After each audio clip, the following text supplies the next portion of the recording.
হঠাৎ মিষ্টি খেতে ইচ্ছে করলে 1 কাপ গমের আটা দিয়ে বাজারের সবচাইতে দামি মিষ্টি ইলিশ পেটি সন্দেশ তৈরি করুন একদম কম ঝামেলায় আর কম সময়ে। দেখুন আমি কতগুলো প্লেটের মধ্যে সাজিয়ে নিয়েছি, আর বেশিরভাগগুলো কিন্তু থালার মধ্যে রয়েছে।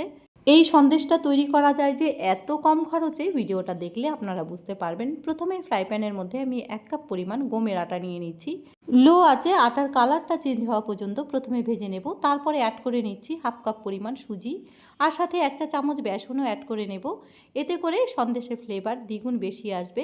সব কিছুর কালার চেঞ্জ হওয়া পর্যন্ত ভেজে নেওয়ার পর এখানে আমি 1 কাপ পরিমাণ দেশি ঘি অ্যাড করে নিচ্ছি। একটু চেপে চেপে ভেজে নিতে হবে, যাতে আটার সাথে ঘিটা সুন্দরভাবে ম্যাশ হয়ে যায়।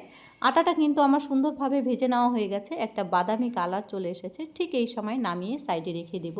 ওই একই ফ্রাই প্যান আবারও মুছে পরিষ্কার করে বসিয়ে দিয়েছি। চাশনির জন্য 1 কাপ পরিমাণ চিনি দিয়ে দেব। 1 কাপ চিনির জন্য 1/2 কাপ পরিমাণ জল দিয়েছি। এবার চাশনির মধ্যে একতার আসা পর্যন্ত বেশ ভালো করে জাল করে নিতে হবে।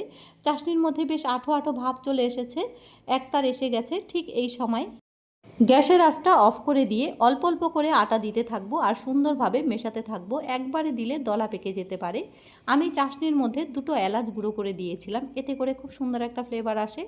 চাশনির সাথে সম্পূর্ণ আটা বেশ ভালো করে ম্যাশ করে নেওয়ার পর মার্কেটে যে 10 টাকা দামের গুঁড়ো দুধের প্যাকেট পাওয়া যায়, সেই গুঁড়ো দুধের প্যাকেট আমি 2 প্যাকেট কেটে দিয়ে নিলাম। এতে করে সন্দেশের স্বাদ যে দ্বিগুণ বেশি আসবে, এতে কোনো সন্দেহ নেই।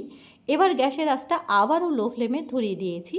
গ্যাসের আঁচটা লো ফ্লেমে ধরিয়ে দিয়ে কয়েক সেকেন্ড জাল করে নেওয়ার পরেই দেখুন সন্দেশের ডোটা কিন্তু ফ্রাই প্যান থেকে উঠে আসছে। বুঝতে হবে আমাদের ডোটা একদম রেডি হয়ে গেছে।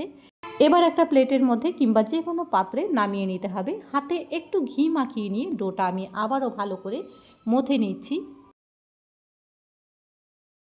ডো থেকে কিছুটা ডো সাইডে নিয়ে আমি অরেঞ্জ কালারের ফুড কালার মিশিয়ে নিচ্ছি। মিশিয়ে নেওয়ার পর হাত দিয়ে একটু লম্বা করে সাইডে রেখে দেব। বাকি যে ডোটা আছে সেটা আমি একটা পলিথিনের ওপরে নিয়ে নিয়েছি। বাজার থেকে যেসব জিনিসগুলো আসে তার মধ্যে যে প্লাস্টিকগুলো থাকে সেটাই আমি চৌকোভাবে কেটে নিয়েছিলাম। এবার প্লাস্টিকের ওপরে ডিজাইনটা আমি কিভাবে দিচ্ছি ভিডিওতে দেখে আশা রাখি বুঝতেই পারবেন। নিচের দিকটা সামান্য একটু চওড়া হবে আর ওপরের দিকটা চৌকো করে নিলেই কিন্তু, আর দুইটা যদি তৈরি করে নেওয়া যায়, দুটো একসাথে জয়েন করে দিলেই সুন্দর একটা ইলিশ পেটি সন্দেশ তৈরি হয়ে যাবে। এই ইলিশ পেটি সন্দেশ তৈরি করতে আমার মনে হয় না যে কোনো স্কেল বা কোনো কিছুরই দরকার পড়বে। একটু চেষ্টা করলে হাতেই সুন্দর একটা শেপ দিয়ে নেওয়া যাবে। দেখুন দুটো কিন্তু আমি একই সাইজের তৈরি করে নিয়েছি।